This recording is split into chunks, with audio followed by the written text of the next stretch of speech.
السلام علیکم خواتین و حضرات، کربلا سیریز کے ولاگ میں آپ کو خوش آمدید کہتے ہیں۔ کل کے ولاگ میں ہم نے بات کی تھی کہ کس طرح گروہ منافقین اسلام میں داخل ہوئے۔ فتح مکہ کے بعد جب لوگوں نے دیکھا کہ اسلام کا غلبہ آ گیا ہے تو وہ لوگ اسلام میں جوک در جوک آنا شروع ہو گئے، جس میں سے بہت سارے منافقین بھی تھے۔ زیادہ تر ان میں وہ منافقین موجود تھے جو کفار کے ساتھ ملے ہوئے تھے، جن کے نام تاریخ میں سر فہرست ہیں۔ اب اس سے آگے بڑھتے ہیں کہ آپ صلی اللہ علیہ وآلہ وسلم نے متعدد بار اپنی آل کو لوگوں کے سامنے، صحابہ کے سامنے دکھاتے رہے۔ یہ وہی حسین تھے جس کو آپ صلی اللہ علیہ وآلہ وسلم چومتے تھے، لوگوں کے سامنے خطبوں کے دوران ممبر پر بٹھا بٹھا کر دکھاتے تھے۔ وہی حسن تھے، وہی حسین تھے، یہ وہی نواسے تھے، اور لوگوں کو بتاتے تھے کہ یہ میرے نواسے جنت کے سردار ہیں، ان کے والد حضرت علی ان سے بہتر جنت کے سردار ہیں۔ یہ وہ جنت کی تقسیم کرنے والے جن کو ہر مقام پہ آپ صلی اللہ علیہ وآلہ وسلم نے اللہ کے حکم سے وہ فضیلتیں دیں جو کسی اور کو نہیں ملی۔ صرف اس کے حسد میں گروہ منافقین آپ کے گھر والوں کے دشمن بن گئے، جو آپ کی زندگی میں آپ صلی اللہ علیہ وآلہ وسلم کی پیچھے آپ کی برائیاں کیا کرتے تھے، آپ کی نقلیں اتارا کرتے تھے، آپ کو برے القابات سے بلایا کرتے تھے۔ انہی کی آل نے کربلا میں آ کر جو ظلم اہل بیت پہ کیا وہ آج تک تاریخ میں یاد رکھا جائے گا۔ جب آپ صلی اللہ علیہ وآلہ وسلم اس دنیا سے چلے گئے تو آپ صلی اللہ علیہ وآلہ وسلم نے احادیث گواہ ہیں، احادیث لکھی گئی ہیں کتابوں میں، یہ کہہ کے گئے کہ میں دو چیزیں تم میں چھوڑے جا رہا ہوں، ایک قرآن اور ایک اہل بیت۔ قرآن اور اہل بیت، ان دونوں سے جدا نہ ہونا۔ نہ لوگوں نے قرآن کو پکڑا، نہ اہل بیت کو چھوڑا۔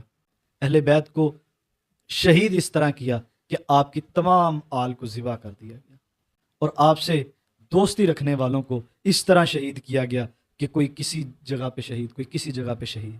آپ دیکھ لیں کہ آپ کے خاندان والوں کی مزار کہیں کسی ملک میں، کبھی کسی ملک میں، کبھی کسی جگہ پر موجود ہے، اور آج بھی ان کے کچھ ماننے والے زندہ ہیں۔ اور آپ دیکھ لیں جب آپ صلی اللہ علیہ وآلہ وسلم کے بعد خلافت راشدہ آئی، اور خلافت راشدہ کے ختم ہونے کے بعد جب ملوکیت آئی، جب خلافت راشدہ کو بھی جس طرح ختم کیا گیا وہ بھی ایک پلاننگ کے تحت، جب مولا علی کو شہید کیا گیا تو آپ کو شہید کرنے والے کون لوگ تھے؟ وہی گروہ منافقین جو فتح مکہ کے بعد اسلام قبول کیا، جنہوں نے وہی گروہ منافقین جو آپ صلی اللہ علیہ وآلہ وسلم کی زوجہ، جو کہ ازواج المطہرات تھیں، جو مومنین کی مائیں تھیں، ان کو نکاح پیغام بھیجتے رہے۔ وہی منافقین تھے جو ملوکیت میں آئے۔